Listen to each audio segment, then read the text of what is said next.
Assalamualaikum warahmatullahi wabarakatuh. Sahabat-sahabat sekalian, kali ini kita akan membedah biografi Sultan Syahrir, tokoh nasional dan merupakan pahlawan nasional.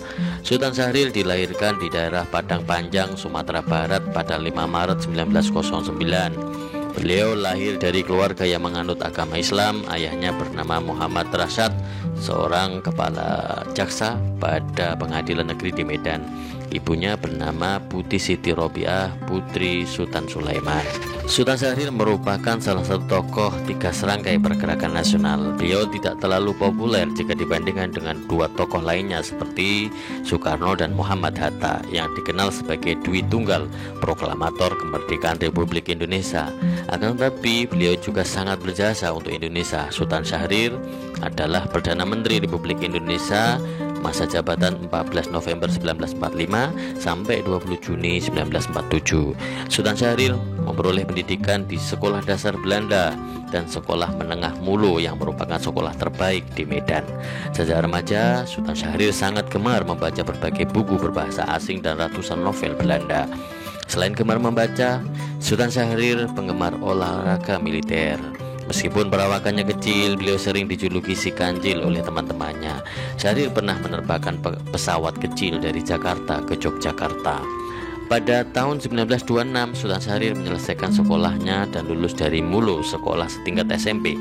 Kemudian beliau meneruskan pendidikannya dengan masuk sekolah lanjutan atas, yaitu setingkat sekolah menengah atas di Bandung. Sekolah SMA atau AMS ini merupakan sekolah di Hindia Belanda saat itu. Di sekolah ini, bakat seni Syahrir makin berkembang, terutama setelah beliau bergabung dalam Himpunan Teater Mahasiswa Indonesia. Di sini beliau berperan sebagai sutradara, penulis skenario, dan aktor. Uang yang beliau hasilkan dari pementasan teater digunakan untuk membiayai sekolah yang didirikannya, yaitu Cahaya Volksuniversiteit, yang berarti Cahaya Universitas Rakyat. Di antara siswa-siswa MS Bandung, Syahrir adalah seorang bintang kelas. Beliau seorang siswa yang tidak hanya sibuk dengan buku-buku pelajaran, tetapi juga aktif dalam berbagai kegiatan seni dan klub debat di sekolahnya. Beliau meluangkan waktu dalam kegiatan pendidikan baca tulis secara gratis bagi anak-anak yang berasal dari keluarga tidak mampu dalam Cahaya Universitas Rakyat. Aksi sosial yang dilakukan Syahrir menjadikannya seorang politisi, yaitu orang yang berkarir di bidang politik. Pada 20 Februari 1927, Syahrir termasuk salah seorang dari 10 pendiri organisasi pemuda nasionalis bernama Young Indonesia, yang kemudian organisasi tersebut berubah nama menjadi Pemuda Indonesia. Pemuda Indonesia adalah perhimpunan yang menjadi awal diselenggarakannya Kongres Pemuda Indonesia, perhimpunan yang bersejarah dan mencetuskan peristiwa yang dikenal sebagai Sumpah Pemuda pada 1928. Setelah menyelesaikan pendidikan di AMS, Syahrir melanjutkan pendidikannya ke negeri Belanda dan mengambil jurusan di Fakultas Hukum Universitas Amsterdam, Leiden. Di sana, Syahrir akrab dengan seseorang bernama Salomon Tas, ketua klub mahasiswa, dan istrinya yang bernama Maria. Selain bergabung dalam kegiatan keorganisasian, Syahrir juga aktif dalam Perhimpunan Indonesia yang pada saat itu dipimpin Muhammad Hatta. Pada awal tahun 1930, pemerintah Hindia Belanda semakin memperketat pengawasan mereka terhadap organisasi pergerakan nasional. Para penjajah itu melakukan aksi razia, menangkap dan memasukkan pemimpin pergerakan di tanah air ke penjara. Akhirnya, Partai Nasional Indonesia dibubarkan. Berita pembubaran PNI terdengar para anggota PI di Belanda dan membuat mereka khawatir akan keadaan yang terjadi di tanah air. Mereka menginginkan para anggota PI di tanah air tidak menyerah hanya karena para pemimpin mereka ditangkap oleh Belanda dan dimasukkan ke penjara. Keinginan para anggota di Belanda ini disampaikan melalui tulisan. Bersama Muhammad Hatta, Syahrir rajin menulis di sebuah majalah milik Pendidikan Nasional Indonesia yang disebut Daulat Rakyat. Tulisan mereka bertujuan agar pendidikan rakyat harus menjadi tugas utama para pemimpin politik. Salah satu tulisan yang ingin mereka sampaikan yakni, pertama-tama, marilah kita mendidik, yaitu memetakan jalan menuju kemerdekaan. Pada akhir 1931, Syahrir meninggalkan kampusnya di Belanda untuk kembali ke tanah air dan bergabung dalam pergerakan nasional. Pada Juni 1932, Syahrir bergabung dalam Organisasi Pendidikan Nasional Indonesia dan menjabat sebagai ketua. Selain itu, Syahrir juga bergabung dalam pergerakan buruh. Beliau banyak menulis tentang perburuhan dalam daulat rakyat. Syahrir juga sering berbicara mengenai pergerakan buruh dalam forum-forum politik. Pada Mei 1933, Sultan Syahrir diangkat menjadi Ketua Kongres Kaum Buruh Indonesia. Pada bulan Agustus 1932, Muhammad Hatta kembali ke tanah air menyusul Sultan Syahrir. Keduanya sama memimpin PNI baru. Muhammad Hatta dan Sultan Syahrir kemudian menjadikan PNI baru sebagai organisasi yang melahirkan pemuda-pemuda pembela bangsa. Pada Februari 1934, pemerintah kolonial Belanda menangkap, memenjarakan, kemudian membuang Sultan Syahrir bersama Muhammad Hatta dan beberapa pemimpin PNI baru lainnya ke Bovendigul di Provinsi Papua. Selama hampir setahun, Syahrir tinggal di daerah yang penuh nyamuk malaria. Selanjutnya, Muhammad Hatta dan Sultan Syahrir dipindahkan ke Banda Neira untuk menjalani masa pembuangan selama 6 tahun. Pada masa pendudukan Jepang, Syahrir membuat jaringan gerakan bawah tanah, yaitu gerakan yang dilakukan sembunyi-sembunyi. Pada saat itu, Syahrir menolak untuk bekerjasama dengan tentara Jepang dan lebih memilih melancarkan gerakan bawah tanah. Pada waktu itu, Syahrir yakin Jepang tidak mungkin memenangkan perang. Oleh karena itu, para anggota pergerakan harus mempersiapkan diri untuk merebut kemerdekaan di saat yang tepat. Anggota dari jaringan gerakan bawah tanah kelompok Syahrir adalah anggota-anggota PNI baru yang tetap meneruskan pergerakan dan anggota-anggota muda yang terdiri atas para mahasiswa. Seorang tokoh senior pergerakan buruh bernama Sastra yang akrab dengan Syahrir menulis, "Dalam kepemimpinan Syahrir, kami bergerak di bawah tanah, menyusun kekuatan sambil menunggu perkembangan situasi sampai tiba saat yang tepat untuk merebut kekuasaan dan kemerdekaan." Hari itu pun akhirnya datang. Jepang terdesak serbuan pasukan sekutu. Syahrir mengetahui perkembangan perang dunia dengan cara sembunyi-sembunyi mendengarkan berita dari stasiun radio luar negeri. Kala itu semua radio tidak bisa menyiarkan berita luar negeri karena dilarang Jepang.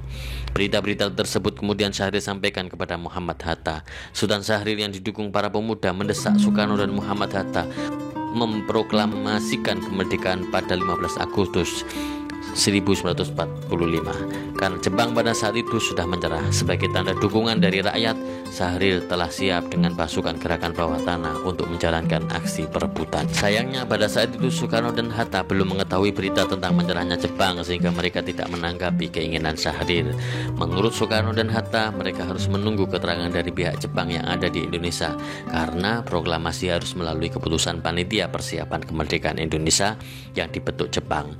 Sesuai rencana PPKI pada waktu itu, kemerdekaan akan diproklamasikan pada 24 September 1945. Namun akhirnya Soekarno dan Hatta memproklamasikan kemerdekaan RI pada 17 Agustus 1945. Tan Malaka dan Sultan Syahrir memiliki pemikiran cerdas untuk dapat mengendalikan situasi setelah kemerdekaan yang terjadi di tanah air. Dua tokoh tersebut merupakan orang pergerakan kemerdekaan yang tidak memiliki hubungan apapun dengan pemerintahan Jepang. Meskipun kemudian keduanya bertentangan dan berbeda pendapat dalam memperjuangkan kedaulatan Republik Indonesia. Pemimpin tanah air yang bisa mendengarkan keinginan pemuda pada masa setelah kemerdekaan saat itu adalah Sultan Syahrir. Mengisi kemerdekaan bukan saja dalam dunia politik, tetapi keseluruhan hidup masyarakat Indonesia. Pada 17 Oktober 1945, seorang tokoh pemuda bernama Sukarni mengusulkan perubahan kepemimpinan yang selama ini terus dipimpin golongan tua. Sukarni berkata, "Zaman sekarang ini semangat kita harus baru, golongan muda harus maju juga, jangan hanya golongan tua."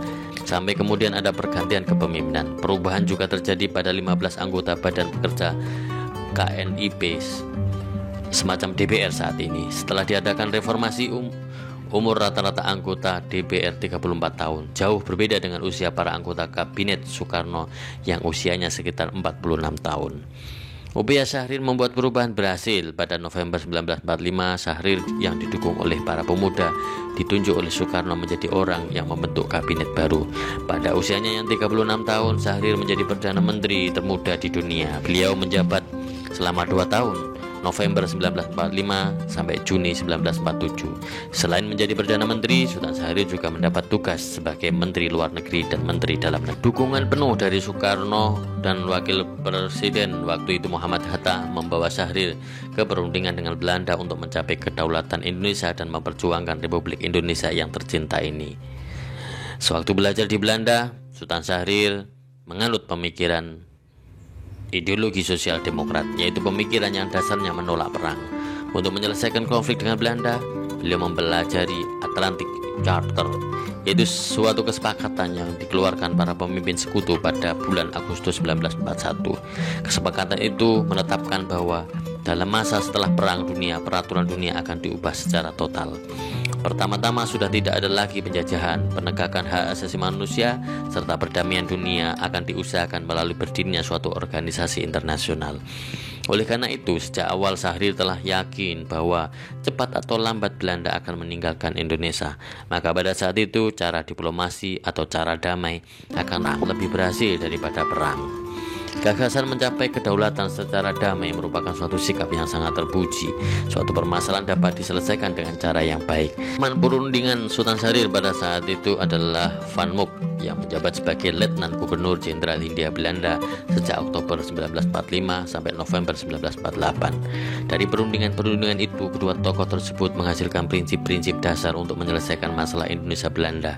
Inilah yang kemudian dikenal sebagai konsep Batavia. Isi konsep Batavia ini adalah perubahan bentuk pemerintahan dari negara kolonial Hindia Belanda menjadi negara serikat. Hal ini mulai diwujudkan dan dijalankan pada akhir 1949 melalui sebuah konferensi, yaitu Konferensi Meja Bundar. Syahrir kemudian menerbitkan buku yang ditulis sendiri berjudul Perjuangan Kita. Isi buku tersebut mengecam penjajahan Jepang yang kejam. Lalu ada juga tulisan tentang masalah yang ada setelah kemerdekaan Indonesia, politik dunia setelah Perang Dunia II. Buku Perjuangan Kita muncul dan memberikan kesadaran kepada seluruh rakyat untuk membawa Republik Indonesia ke arah yang lebih baik. Buku ini adalah karya terbesar Syahrir. Ada kumpulan pendapat dari Salomon Tas bersama surat-surat politiknya semasa pembuangan di Bovendigul dan Banda Neira. Perbedaan pendapat yang terjadi antara Tan Malaka dan Syahrir membuat Tan Malaka mendirikan Persatuan Perjuangan yang merupakan gabungan dari sekitar 133 organisasi. Tujuan dari Persatuan Perjuangan adalah mencapai kemerdekaan tanpa jalan perunding. Sementara itu, keadaan di kota Jakarta menjadi semakin tidak aman karena pihak sekutu dan Belanda semakin kuat. Akhirnya pada Januari 1946 muncul kesepakatan bahwa ibu kota negara dipindahkan ke Yogyakarta. Presiden dan wakil presiden tinggal di kota kerajaan lama yang belum dimasuki oleh tentara sekutu. Sementara itu Syahrir masih bertahan di Jakarta karena harus melakukan kegiatan diplomasi sebagai Menteri Luar Negeri dan Perdana Menteri. Soekarno berhasil menengahi perbedaan pendapat antara Syahrir dan Tan Malaka. Kemudian Syahrir hanya bertugas sebagai Menteri Luar Negeri saja dan tugas sebagai Perdana Menteri diambil alih Presiden Soekarno. Tetapi Syahrir ditunjuk kembali membentuk Kabinet Syahrir III pada 2 Oktober 1946. Pada November 1946, Syahrir menandatangani Perjanjian Linggarjati. Perjanjian itu hasil perundingan Syahrir dengan delegasi pemerintah Belanda yang dipimpin oleh Profesor Schermerhorn. Perjanjian Linggarjati juga merupakan bukti sikap tegas Sultan Syahrir dalam membela kemerdekaan dan kedaulatan Indonesia. Dalam rencana kesepakatan yang ditawarkan Belanda, pada pasal 2 disebutkan, negara Indonesia Serikat adalah negara yang merdeka. Syahrir dengan sangat tegas menolak kalimat itu dan menuntut agar diganti dengan kalimat, negara Indonesia Serikat adalah negara yang berdaulat. Ketika delegasi Belanda bertemu dengan Soekarno-Hatta di Kuningan pada tanggal 13 November, delegasi Belanda dengan terpaksa menerima tuntutan Syahrir dan Presiden Soekarno menyatakan menerima sepenuhnya persetujuan Linggarjati. Isinya, pertama, Belanda mengakui RI di bagian Jawa, Madura, dan Sumatera. Kedua, RI dan Belanda bekerjasama dalam membentuk negara Indonesia Serikat. Ketiga, Indonesia dan Belanda membentuk Uni Indonesia Belanda dengan Ratu Belanda sebagai ketuanya. Hasil perjanjian ini tidak disetujui Tan Malaka dan TNI. Dengan kejadian ini Syahrir kemudian digantikan jabatannya. Selanjutnya Amir Syarifuddin diangkat menjadi Perdana Menteri pada bulan Juli 1947. Setelah tugasnya memimpin kabinet selesai, Sultan Syahrir diangkat menjadi penasihat Presiden Soekarno sekaligus duta besar keliling. Pada tahun 1948, Syahrir mendirikan Partai Sosialis Indonesia. Syahrir menganut sistem yang mengakui dan menjunjung persamaan derajat tiap manusia, bahwa setiap manusia adalah sama, tidak ada yang beda. Syahrir mengakui Soekarno adalah pemimpin republik yang telah diakui oleh rakyat. Soekarno adalah pemersatu bangsa Indonesia. Syahrir terus berjuang agar Indonesia tidak runtuh dan perjuangan rakyat selalu dikenang dan dihargai. Sebagai ketua Badan Pekerja Komite Nasional Indonesia Pusat, Syahrir melakukan perubahan kabinet dan kepada rakyat Syahrir selalu menyerukan nilai-nilai kemanusiaan dan anti kekerasan. Syahrir berhasil menunjukkan kepada dunia internasional bahwa kemerdekaan Republik Indonesia adalah hasil perjuangan suatu bangsa yang gigih karena ingin bebas dari penjajahan dan diakui oleh dunia internasional. Meskipun banyak tantangan yang beliau dapat dan berasal dari kalangan bangsa sendiri, yaitu pada Kabinet Syahrir 1, Kabinet Syahrir 2, sampai dengan Kabinet Syahrir 3, Syahrir tidak pernah gentar menghadapi tentara sekutu yang dari segi persenjataan jelas lebih canggih. Jalan diplomasinya kemudian berbuah kemenangan sementara. Inggris sebagai komando tentara sekutu untuk wilayah Asia Tenggara mendesak Belanda untuk duduk berunding dengan pemerintah Republik Indonesia. Diplomasi yang harus ditempuh dengan jalan sulit malahan mendapat gempuran aksi militer Belanda pada 21 Juli 1947. Aksi Belanda tersebut justru mengantarkan Indonesia ke Forum Perserikatan Bangsa-Bangsa, sebuah organisasi dunia yang salah satunya mengurus perdamaian. Pada 14 Agustus 1947, Sultan Syahrir sebagai utusan khusus RI berhasil bicara di sidang PBB. Dengan bantuan teman beliau yang bernama Biju Patnaik, Syahrir bersama Agus Salim berangkat ke Lake Success, New York melalui New Delhi dan Kairo untuk mendapatkan dukungan dari India dan Mesir. Lalu, apa yang menyebabkan Syahrir yang pada saat itu setengah bulan sebelumnya meletakkan jabatan sebagai Perdana Menteri sampai berhasil mendapatkan kesempatan bicara di lembaga tertinggi dunia untuk mewakili RI? Padahal waktu itu Indonesia masih berumur 2 tahun dan hampir hancur karena serangan umum Belanda pada 21 Juli 1947. Sejauh ini tidak hanya mencerminkan wawasan politik internasional Sultan Syahrir yang luas, tetapi juga menunjukkan sikap patriotik yang mengesankan.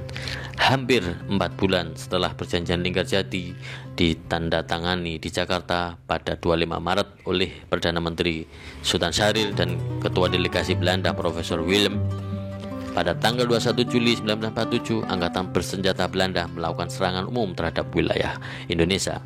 Pada waktu itu, Inggris sebagai wakil negara sekutu meninggalkan Pulau Jawa dan Sumatera karena menganggap tugasnya telah selesai. Menjelang akhir tahun 1946, Belanda mengerahkan kekuatan militernya. Wilayahnya yang dikuasai Jakarta dan Bandung, Semarang, Surabaya, Medan, Padang, dan Palembang.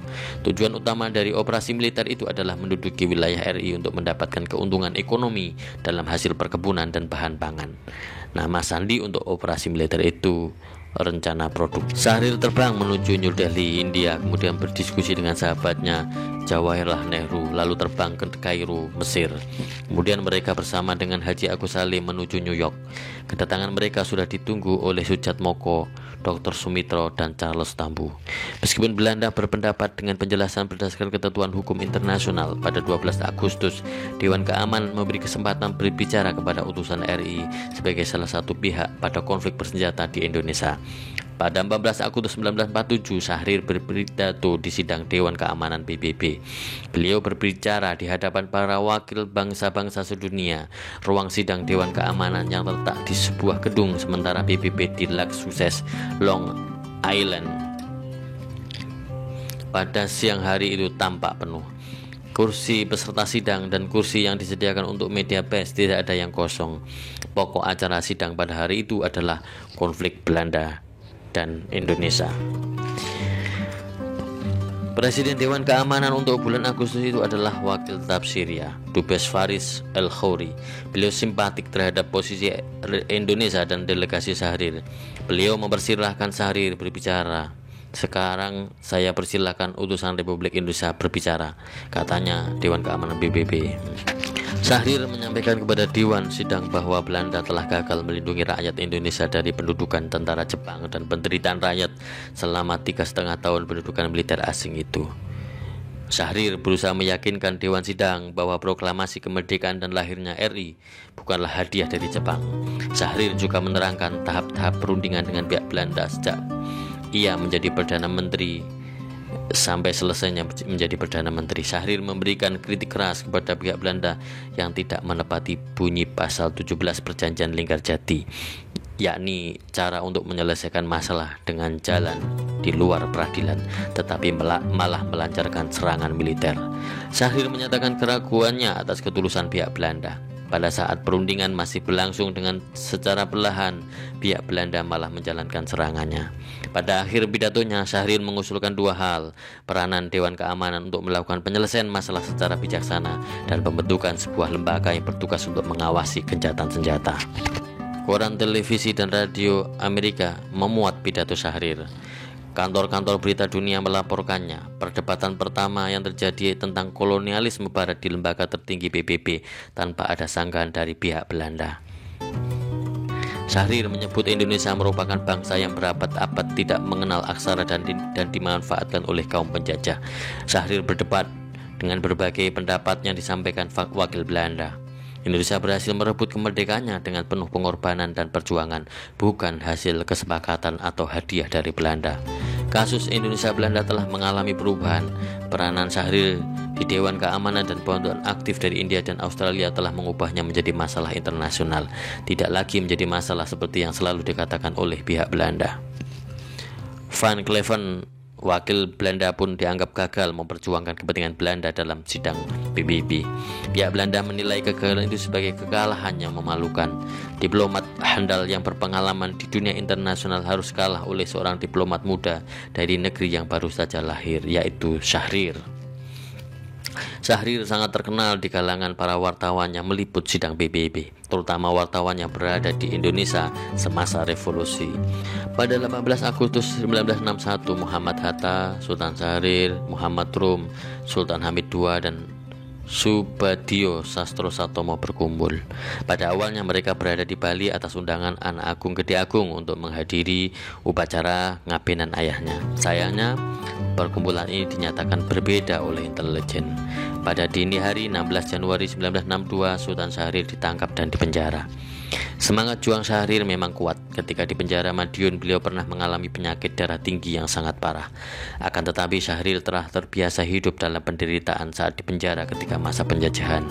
Hal ini tidak membuatnya ambruk ataupun menyerah. Kemudian Syahrir dipindahkan ke Rumah Sakit Gatot Subroto untuk mendapatkan perawatan.